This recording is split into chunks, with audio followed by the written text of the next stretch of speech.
আসসালামু আলাইকুম। আমি আছি সৌদি আরব রিয়াদে। তো আজকে আমরা রিয়াদ গ্যালারিতে যাব। কিছু কেনাকাটা করার জন্য আমরা ভিতরে যাচ্ছি। রিয়াদ গ্যালারিতে সব কিছু পাওয়া যায়।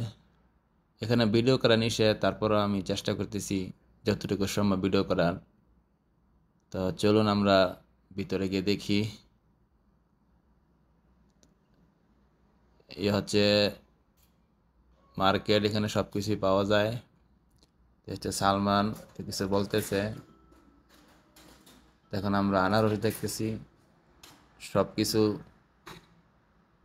দাম দেওয়া আছে এখানে। এ হচ্ছে মার্কেট। আমি জুস দেখতেছি কেনাকাটা করার জন্য। আমাদের যা দরকার সেটাই আমরা নেব আজকে। তো আমরা কেনাকাটা করতেছি। এ হচ্ছে ফলের দোকান। সৌদি আরবের ফল খুবই সস্তা। এখানে সুপার শপের মতো সব কিছু সাজানো আছে। আপনারা যেটা দরকার ওইটা নিতে পারবেন। টুথপেস্টের আজকে অফার আছে। ধন্যবাদ সবাইকে ভিডিওটি দেখার জন্য। আমাদের কেনাকাটা শেষ, এখন আমরা চলে যাচ্ছি।